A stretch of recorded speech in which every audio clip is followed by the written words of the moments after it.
ኦኬ ሰላም እንደምን አላችሁ። ዛሬ ናሽናል አይዲያችን ላይ የተሳሳቱ መረጃዎችን የአድራሻም ወይም የስም ወይ የስፔሊንግ ስህተቶችን እንዴት ማስተካከል እንደምንችል አሳያችኋለሁ።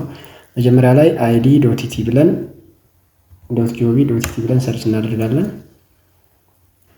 ከዛ በኋላ ከከፈተልን በኋላ እዚህ ጋር ጌት ሰፖርት የምትለዋን ይችን አንዴ ክሊክ እናደርግና እዚህ ጋር አፕዴት የምትላለች አይደለ? ይችኛዋን እዚህ ጋር ክሊክ እናደርጋለን። ፋይዳ አፕዴትስ አቬሌብል ከምትለዋ ስር እዚህ ጋር አፕዴት ነው የምትለዋን ይችን አንዴ እንጫናለን። ከዛ በኋላ ባለ 16 ዲጂት ኤፍሲኤን ወይም ተለዋጭ ቁጥራችንን ከእንትናችን ላይ እናስገባለን ማለት ነው። አስገባለሁ። አሁን ወስድ ካለ በኋላ እዚህ ጋር ዋን ታይም ፓስወርድ ባለ 6 ዲጂት ይልክልናል። እሱን እናስገባለን። ከስልካችን ላይ እሱን እናስገባና ከዛ ቬሪፋይ እንለዋለን።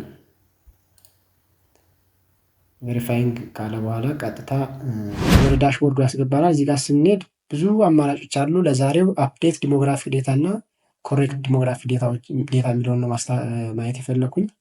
ሰው መጀመሪያ አፕዴት ማድረግ ከፈለግን እዚህ ጋር ስቴፖች በስነ ስርዓት ቁጭ ብለዋል። አድሬስ ፕሩፍ ኦፍ አድሬስ እናያለን። ከራይት ሳይድ ላይ እዚህ ጋር ታች ላይ ያለ እዚህ ጋር ያሉትን ማየት እንችላለን እየከፈልን። ኮንሰንት ፎርሙ ወይም አግሪመንት ስምምነት የሞላንበት አለ፣ እሱ ጋር እዚህ ጋር አለ። አይዲ ያስገባ ነው አይዲ አለ፣ አድሬስ እንትናችን አለ። ስለዚህ እዚህ ጋር ምንድነው አፕዴት ዲሞግራፊክ ዴታ የሚለው ላይ ማስተካከል የምንችለው ሎኬሽን ብቻ ነው፣ ወይም አድሬሳችን እዚህ ጋር ኤዲት እንልና እዚህ ጋር ያሉትን አማራጮች ክሊክ እያለን ከድሮፕ ዳውኑ መምረጥ እንችላለን ማለት ነው። ስለዚህ በዚህ መንገድ አድራሻችንን ወይም ሎኬሽናችንን እናስገባና እዚህ ጋር ግን አብረን አታች ማድረግ ያለብን ሰፖርት ዶክመንት ወይም ዶክመንት ታይፓችን ከመረጥን በኋላ የስራ ነው፣ የቀበሌ አይዲ ነው፣ ወይም ባንክ ስቴትመንት፣ ድራይቪንግ ላይሰንስ ዋቴቨር ኢት ኢዝ ከእነዚህ ከአማራጮች ፓስፖርት ሊሆን ይችላል ያሉን እናስገባና ዜን አፕሎድ እናደርጋለን። የምንመርጥና አፕሎድ እናደርጋለን። ዜን መጨረሻ ላይ ሰብሚት ቼንጅስ የምትለዋን ሰብሚት እናደርገዋለን። ከቀናት በኋላ የተቀየረው የሜሴጅ ወይም የስልክ ኖቲፊኬሽን ይደርሰናል ማለት ነው።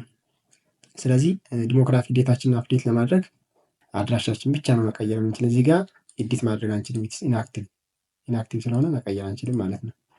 ስለዚህ ይሄ አፕዴት ዲሞግራፊክ ዴታ የሚለውን አድራሻችንን ወይም ሎኬሽናችንን መቀየር ስንፈልግ የምንጠቀመው ነው። ኮሬክት ዲሞግራፊክ ዴታ የሚለው ላይ ደግሞ እዚህ ጋር ስቴፖች ተቀምጠዋል በስነ ስርዓት። መጀመሪያ ኬርፉሊ እዚህ ጋር ጥንቃቄ ማድረግ ያለብን ነገር ምንድን ነው? ኮንሰንት ፎርም ላይ የሞላ ነው ትክክል ሆኖ በት እዚህ ጋር ሲስተሙ ላይ ያለው ስህተት ከሆነ ነው ማስተካከል የምንችለው። እዚህ ጋር ኤዲት እንልና ካሉን ውስጥ መምረጥ እንችላለን። ናሽናሊቲ ሊሆን ይችላል፣ ዴት ኦፍ በርዝ ሊሆን ይችላል፣ ኦር የስም ስህተት ስፔሊንግ ምናምን ካለ ጀንደር ምናምን፣ የስልክ እዚህ ጋር ኤዲት ካልን በኋላ ዋቴቨር ማስተካከል እንችላለን። ነገር ግን እዚህ ጋር መጨረሻ ላይ ያለው ኮንሰንት ፎርሙ የሞላ ነው። ይህ ማለት ነው ይሄ እዚህ ጋር የሞላ ነው መረጃ ትክክል ሆኖ ነገር ግን እዚህ ጋር ሲመጣ ስህተት ከሆነ ነው ማስተካከል የምንችል ማለት ነው። ማች ማድረግ አለበት ነው የሚለው። ኬርፉሊ ቼክ ዮር ኮንሰንት ፎርም ዊች ኢዝ አቬሌብል ኢን ዘ ራይት ሳይድ ምናምን ነው የሚለው። ኤኒ ሚስማች ዊል ሪዛልት ኢን ኢሚዲየት ሪጀክሽን። ከዛ ጋር ሚስማች ከሆነ እዚህ ጋር የምናስተካክሉና ኮንሰንት ፎርሙ የተለያየ ከሆነ አይቀበሉንም ማለት ነው። ትክክል ሆኖ ግን እዚህ ጋር ከተሳሳተ አስተካክለን ሰብሚት ቼንጅ ካልን በኋላ ከቀናት በኋላ የተስተካከለው የሜሴጅ ኖቲፊኬሽን ይመጣልናል። በዛ መልኩ በቀላሉ ኮሬክት ማድረግ እንችላለን ወይም ማስተካከል እንችላለን ማለት ነው። ስለዚህ ስቴፖች እዚህ ጋር አሉ። እዚህ ጋር እያነበብን በተሰጠን መሰረት እዚህ ጋር ኤዲት የምትለዋን ካመራን በኋላ መምረጥ እንችላለን ማለት ነው። ስለዚህ በዚህ መንገድ ኮሬክትም ማድረግ እንችላለን። ወደ አድራሻችን መለወጥ ከፈለግን አፕዴት ዲሞግራፊክ ዴታ የምትለው አማራጭ በፊት ያየናት ማለት ነው።